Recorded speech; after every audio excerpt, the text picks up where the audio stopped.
Tervetuloa uudelle videolle. Tänään me matkustetaan Espanjaan ja me ollaan yötä Kööpenhaminan lentokentällä. Tervetuloa seuraamaan tätä videoa ja lähdetään kentälle.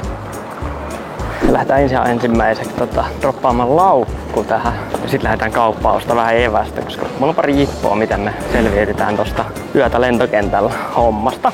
Mä oon tosiaan aikaisemminkin ollut yötä lentokentällä, joten vähän niinku pitkän liiton matkustelija, näin vois sanoa. Kaikki on koettu ja nähty. Helsinki, Kööpenhamina ja Malaga tänään Kööpenhamina ja sitten huomenna aamulla lähtö Malagaan. Valitaan noin. 1. Menneeköhän se nyt Malagaan asti? Isketään laukkuun tää nyt, miten helvettää nyt meneekään tää. Start here, avataan täältä. No niin, vittu. Avataan täältä. Vittu miten pitkä litania. Tää helvetti. Noin toho. Miten tää nyt menee? Troubleshit, stop. Ei kun stick here. Voi vittu se meni väärinpäin. Heel back. Ahaa, no niin, nyt mä hiffasin. Joo, no niin. Noin. Yksinkertaisesti voi tehdä myös vaikea. Hyvästi laukku. Sinne meni laukku. Ja nyt lähdetään turvatarkastukseen. Ja sitten mä kerron vähän lisää tästä reissusta. Mikä reissu tää oikein on? Nyt on 1 murhe vähemmän. Mä en tiedä, kyllä tuossa luki äsken, että mulla olisi niinku 0 carry-on backia tai tommoista istuimen alla menevää backia, mutta eikö nyt aina pitäisi saada? Mulla on nyt niinku laukku ja reppu. Hommahan meni nyt jo heti ihan päin helvettiin. Mun piti käydä siellä Alepossa ostaa sitä evästä huomiseksi yöksi. Mutta arvatkaa, muistinko? Mä menin jotenkin ihan omiin tiloihin härdeleihin tos, kun mä menin sitä turvatarkastuskohtia. Sitten mä menin sen turvatarkastuksesta vaan läpi ja havahduin siinä, kun mä olin mennyt jo siitä läpi, että vittu mun piti käydä sieltä hakea vähän evästä iltapala itselleni. Ja nyt olisin säästynyt siihen aika pitkän pennosen opiskelijabudjettilla taas, kun mietitään tätä hommaa. Niin se meni vituiksi, mutta katsotaan mitä keksitään. Se on pieni murhe. Mennään etsiä porttia ja käydään ostaa 1 öljyppene. Päästiin mestoille. 1 olut. Loman kunniaksi. Eli mikä tää loma oikein on? Eli mä lähden nyt tosiaan reilu viikoksi Malagaan. Ja tosiaan toisissa pari video sitten niin näitte, että tosiaan padeli on iso rooli mun elämää. Ja nyt tää on tosiaan aika padelpainotteinen leiri. Eli mulla on 5 päivää tämmönen leiritys ikään kuin meidän padelseuran toimesta tuolla Malagassa, Mihaksessa tarkalleen ottaen. Ja siellä me ollaan 5 päivää leiritetään ja sitten nyt mulla on tässä ennen leiritys 4 päivää aikaa vapaata ja sitten leirin jälkeen 1 vapaa päivä siinä. Eli käytännössä lomamatka ja sitten siinä on padeli intensiivisesti valmennuksia, pelejä. Sitten on 1 kisatkin jopa Espanjassa. Pääsee nimittelemään nimenomaan paikallisia Jorgea vastaan siellä ja se on aika siisti kokemus varmasti. Tässä videossa nimenomaan perehdytään nyt tähän välilaskulla matkustamiseen. Eli mä olen kerran aikaisemmin matkustanut tämän saman reitin täysin samalla periaatteella, eli yötä Kööpenhaminassa ja sitten siitä lennetty Malagaan. Tää on siinä mielessä hyvä, että säästää aika ison pennin kuitenkin. Että mulla oli menopalolennot Malagaan 130 kaikki laukkuineen päivineen. Eli se on mun mielestä tosi opiskelijaystävällinen hinta. Sen takia meikä aika stresseistä tosta yhdessä Alepa-keissistä. Kun missasin siinä ehkä 10 € korkeintaan, mutta kuitenkin vähän harmitti. Se oli tarkkaan suunniteltu, miten mä sen meinasin toteuttaa. Eli tosiaan mun kone lähtee nyt kello 11 ja se on siellä Kööpenhaminassa paikallista aikaa kello 10. Eli 10 illalla.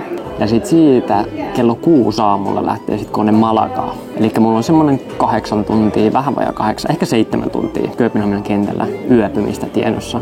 Katsotaan miten me saadaan aika kulumaan. Viimeksi meni ihan kivasti. Siitä kerrasta oppineena, niin mulla on nyt pari juttua, mitä mä otin huomioon nyt tällä kertaa tässä hommassa. Mikä mulla viime kerralla jäi uupumaan todella pahasti ja se oli iso virhe.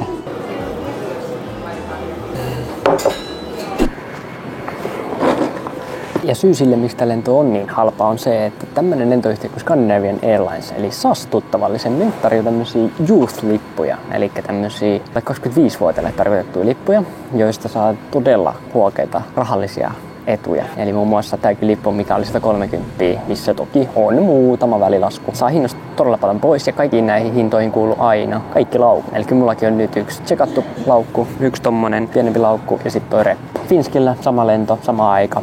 Menopaluu noin 400 ja 500, riippuen siitä milloin olet varannut. Ja SASin kautta tää oli tosiaan 130 €. Tosi hyvä diili mun mielestä. Joten jos oot menossa johonkin, niin tsekkaa ihmeessä SASin nettisivulta samat vaihtoehdot, jos oot alle 25-vuotias. Mut nyt kone saapuu. Nyt on aika munkin mennä tonne boardingiin. Boarding alkaa nyt. Pakko käydä vielä toisen kerran kusella. Mulla on kerran käynyt silleen, että mä oon niinku millimetrien päässä. Pääsin kussa johonkin pulloon, kun mulla oli niin hirveä kusi, että nyt on jopa vähän kiire. Mä täytyy nyt mennä. Jostain syystä SAS halusi antaa vielä ilmaiseksi tämmöisen, tai oikeastaan maksutta ekstriimipaikan. Ja mä olen se ihan mielelläni, varsinkin kun tässä vieressäkään ei ole ketään istumassa, niin mikäs sen parempi. Tunti 40 lento Köpikseen. Menee varmaan aika nopeasti. Ja jännittää se yö vielä, koska en tiedä. Ei sitä herkkuu ole kuitenkaan. Mutta halpaa lystiä ainakin on matkustaa tuolta. Mennään tää lento ja palataan sitten Köpiksessä asiaan taas. Ja mä kerron siellä sitten, että mitkä on ne must have tuotteet, millä selviit yhden yön lentokentällä. Lähdetään lentoon.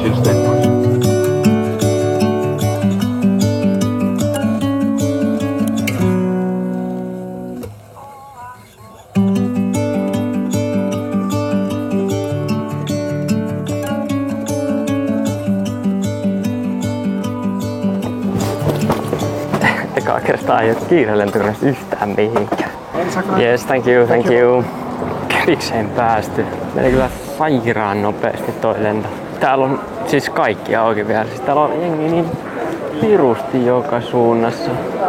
Mä yritän löytää jotain safkaa kyllä vielä ennen kuin täällä menee kaikki kiinni. Ehkä mun täytyy eka nyt mennä etsiä jotain ruokaa. Se oli Olerissa, mutta vähän hirvittää kyllä katsoa edes hintoja. Täällä on kaikki Tanskan kruunukset. Ei hajukaan hinnoistakaan, että mikä mäkin maksan.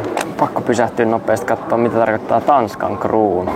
Paljonko se on euroissa? Tanskan kruunu, euro. 1 kruunu on 0,13 euroa. Eli paljon esimerkiksi 100 kruunuista 13 euroa.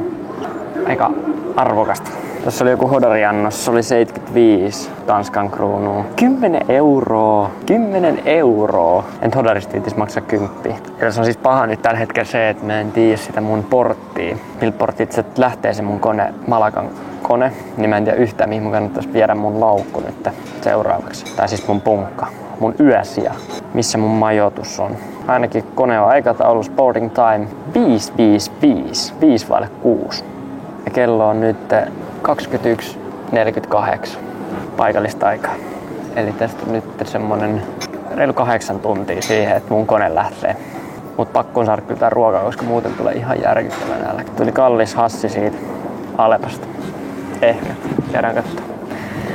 Eli siinä olisi nyt ruissämpylä 49 Tanskan kruunua, eli mitä se on sitten 6,5 euroa. Ei, 5 euroa. Ish. Nyt tekis nakkipiiloa mieli isosti. Alepan nakkipiilaa. Yllättävän arvoa arvaamattoman nousee tämmöiset tuotteet tässä. Kokis 29 kruunua. Joutuu prosessoimaan nyt hetken, mitä maksaa 4 euroa. Ja toiset jos en tiedä. Jännityksellä odotatte varmaan mitä mä otan.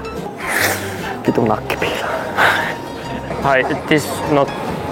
If you got it over here, then it's also over there. Okay. No worries. Vittu maksaa ainakin väärää tiskiä, saatana. Yes, can I have one bucket chicken aioli? Yes, by card. Yes, please. Thank you. 69 kruunua paketti. Bucket chicken aioli. Eli sekin oli nyt sitten, mitä haju. Varmaan 150. Toivottavasti on hyvää. Yes, thank you. Have a nice evening. Napkin tin that we have over here. Okay. Thank you. Have a nice evening. Nyt on patonki. Nyt täällä meni niin kaikki vissiin kiinni. Eli nyt täytyy alkaa etsiä jotain yösijaa. Kiitos. Aivan puhki. Testistä nää kana-aioli leipä. 79 kruunua. Ei hajuukaan. Hur mycket det där. Mutta haju on ainakin mielettömän hyvä. Tätä on kuitenkin leipä on lämmitetty. Tää on niinku tuore, hyvä lämmin. Kyllä tää ehkä näkkipiilo voittaa, sanotaanko näin. On tää kyllä aika hyvä. Siis ihan äärettömän hyvä oikeesti.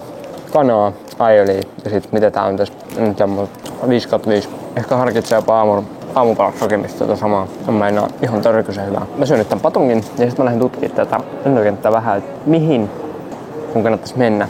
Toki sillä ei ole sinänsä ihan hirveästi väliä mihin mä meen, kun aamulla mä herään kuitenkin niin aikaisin, että mä pääsen sit mihin vaan käytännössä. Koska tää on törkeen iso lentokenttä, täällä on vissiin 3 terminaalia.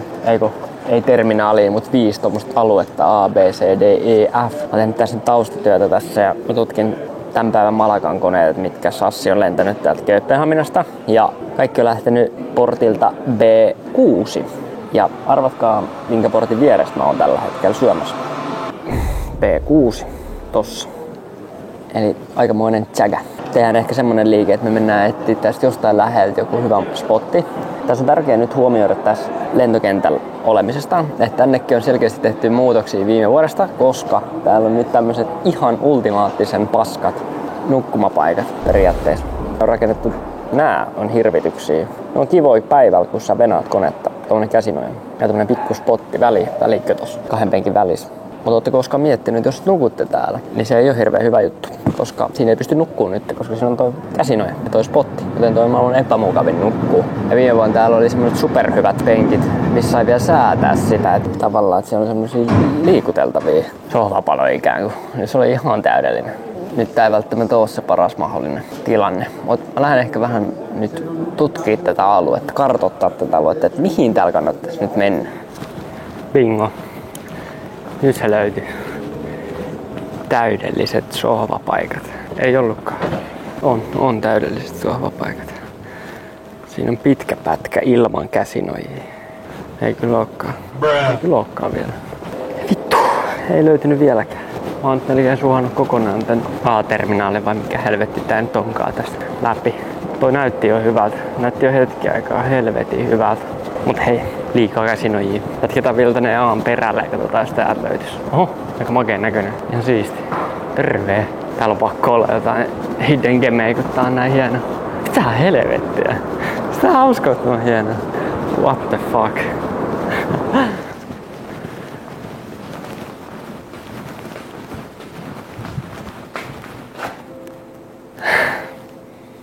Täällä ei ole mitään. Perse! Te ette oikeesti tajukaan, että kuinka pitkiä nämä matkat on täällä. Tää on niin iso. Mä menin nyt tän koko A-terminaalin päähän ja täällä ei ollut mitään. Tää loppui kesken. Ja nyt mä lähden sit samaan suuntaan takaisin. Ainakin vartti meni tähän. Yhtään en liioitti. Mutta tää on ainakin hieno tää katedraali täällä. Siis kattokaa nyt tätä. Mä en näkyy käyttäis kameraa niin siistiltä, mutta tää on ihan sairaan hieno. Kyllä tämmösen rakennesuunnittelija silmä lepää tämmönen designis. Mut nyt ollaan A ja B terminaali käyty läpi, mutta se laturi pitäisi saada. Mun loppuu mennä akku aamuun mennessä, jos mä en saa sitä laturipaikkaa jostain. Siellä oli se B-terminaalissa kyllä paikkoja, mutta jotenkin se ei nyt vaan houkuttele ihan hirveästi. Se on nyt viikavaihtoehto sitten se B-terminaali.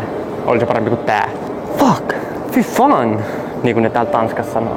Vai onko se Ruotsissa? En tiedä.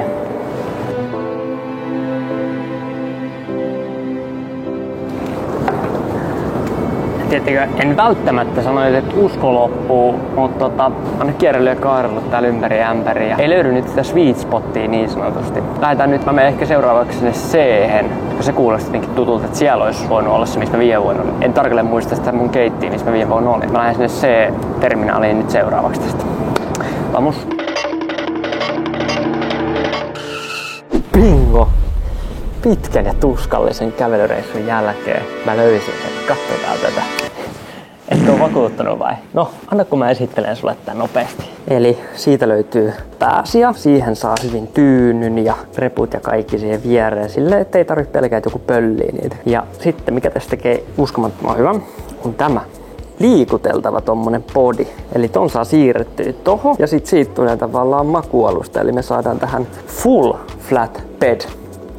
Eikä tässä vielä kaikki. Täällä tosiaan löytyy vessat, löytyy nurkan takaa tosta. Ja kattokaa nyt näitä maisemia, herran jumala.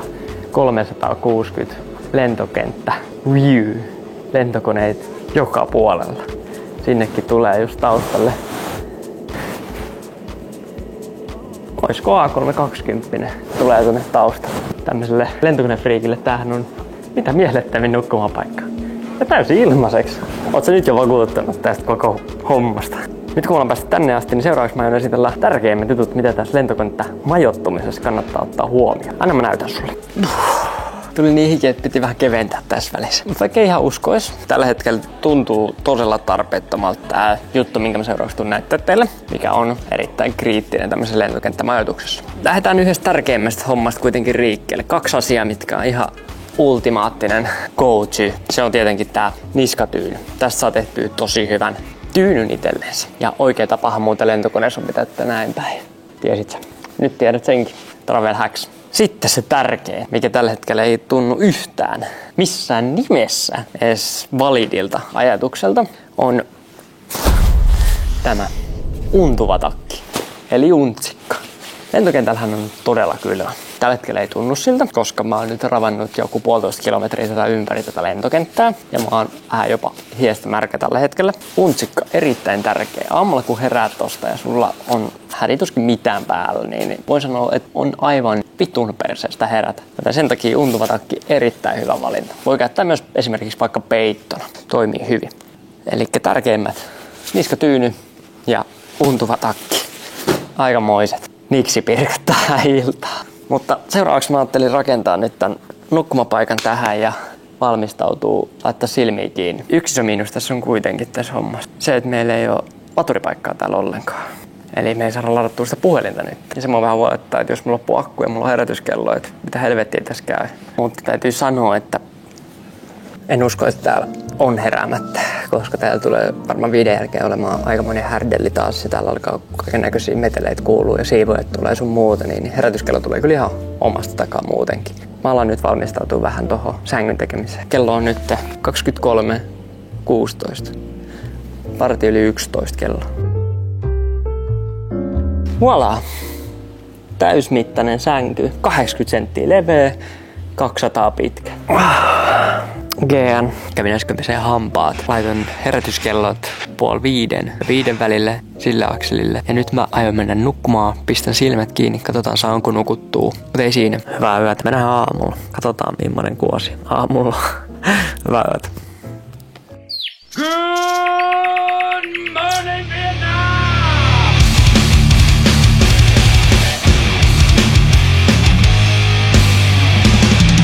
Oikein hyvää huomenta. Yö on nyt selätetty. En tiedä miten mallikkaasti. Menin siinä 12 aikaa nukkumaan. Heräsin puolen tunnin jälkeen, kun alkoi hirveä härdelli siivojen toimesta siitä. Ja sit siinä puoli tuntia notkuin hereillä. Sitten nukahin uudestaan ja sit heräsin 4. Eli semmoinen varmaan vähän vajaa 4 tuntia.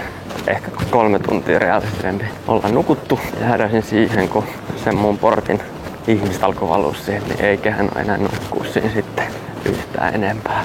Ja kaikki mun salapoliisit ei ole mikä mun portti mahtaa olla, niin meni ihan päin helvettiin. E24 on portti, eli ei ollut P6 niin kuin alun perin piti olla, mutta ei se mitään. Nyt suunnataan omalle portille ja vieläkään ei pysty tekemään check-in, niin jostain syystä tuot softan kautta tohon mun lennolle, että en nyt sit tiedä. Mulla boarding passia tohon lennolle ollenkaan vielä. En tiedä mikä siinä sit on. Lähdetään käppäille portille ja katsotaan, jos check-in alkaisi munkin osalta. Nyt löytyy portti. Tää on ihan saatanan äänieristetty tää käytävä, missä mä tällä hetkellä on. Tää on niin jossain kirjastossa olisi. Kehtaa puhua yhtään kovaa ääneen. Täällä on niin hiljaisesti. Täällä on tosi hyvin tehty tää akustiikka. Taas tuli joku 1,5 kilsaa varmaan kävelty heti aamusta. Ihan hyvä. Vähän väsyttää. Mut tärkein untsikka oli goat. Aamulla oli kiva herätä untsikan alta, kun oli lämmin. Ei ollut kylmä. Vähänkään hitaa laivat tällä hetkellä. Nyt mä oikein tiedä mitä mun pitäisi tehdä, kun mulla ei ole tosiaan mitään boarding passia tähän lennolle.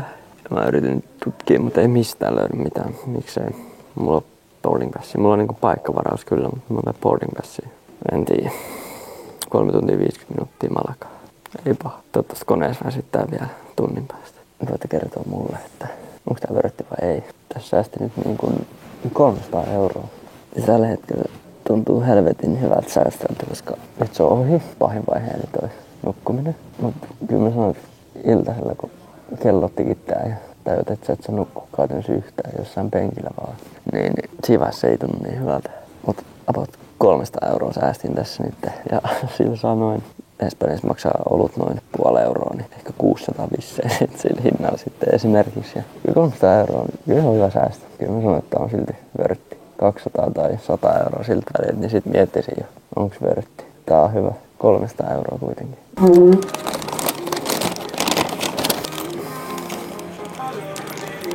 Tämmönen bacon cheese baageli. 49 kruunua. 6,5 € varmaan. Jos satku oli se 13. Tää voima pitää selviä Espanjaan saakka. Ai että. Nyt oli hyvä. Nyt siellä on 14 tähän aikaan. Eli vähän viileä vissiin. Aamusi, iltasi, mutta päivä se nousee tuohon 2-3. Tommonen kiva Suomi kesäkeli. Täydellinen. Täytyy vaan keskittyä ihan törkeästi tuohon, ettei pala, koska mä oon palannut nyt joka kerta syyliin ekan päivänä. Ja se on aina semmonen, mikä hävettää ihan suunnattoman paljon kuin palat jossain. Se ei oo kiva. Tuli itse asiassa just nyt viesti, että pitäisi mennä portille päin. Saan nähdä pääsis mä edes koneeseen. Todennäköisesti jään tänne Kastruppiin, Köpikseen. Mikäs täällä? 4 astetta täälläkin on. Ihan kiva. Varmaan lämpimämpi kuin Suomessa silloin. Vettäkin ehkä pitäisi saada 4 euroa vedestä. Voi lähteä nyt hilaa itseensä tonne portille. Takas tonne kirjastoon. Hi. Hi. I don't have like a boarding pass, but I just like my connection flight to Malaga, and I didn't get any like a check-in. You don't have it on the phone? No, it didn't give me a chance to do that check-in. I came from Helsinki yesterday, and it's like connection flight. You're not checked in. Yeah, I don't know why it didn't like give me a chance to do it now. Okay. Okei, thank you. Sain lipun. Ja se on ihme. Vähän jopa vittu oli mulle se vitu myyjä. Sanoin, että miksi et oo tehnyt check-in. No, en oo pystynyt. Tärkein on nyt se, että nyt mulla on tää lippu. Melkein eturivissä, kutosriville.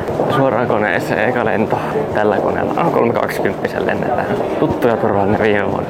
Eikä aivan Airbusin miehiä. Fuck Boeing. Alkaa vähän herätä tää päivää. Alkaa hyvä vitsi lentää tähän aamuun heti. Ai että. Toi piristä toi 24 astetta lämpö, mikä tuo näytti olevan. Ai että. Ei tarvi stressaa enää, pääseekö koneeseen ja ollaan koneessa, niin ehkä jotenkin pisti hymyilyttämään. Tosiaan jos vähän kyseenalaisesti, että miksi mä en oo tehnyt check-in, niin miten vittu mä oon tehdä se, jos mulla on sitä mahdollisuutta. No, Karsten oli mukava äijä. Karsten oli meidän äijä. Sitten pitää vielä toivoa, että se iso laukku tulee perille saakka. Viimeksi se tuli kyllä hyvin. Sassi voi aina luottaa, kun sitä vaikka alkaisi nukkua. Lähdetään siitä liikkeelle. Yeah.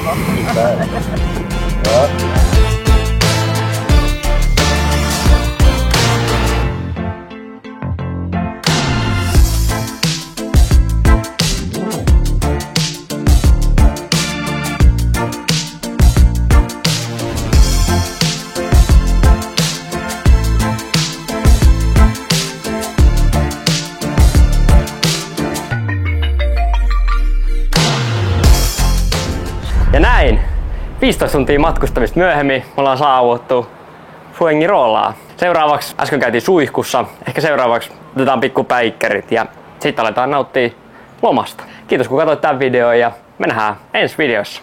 Se on moikka!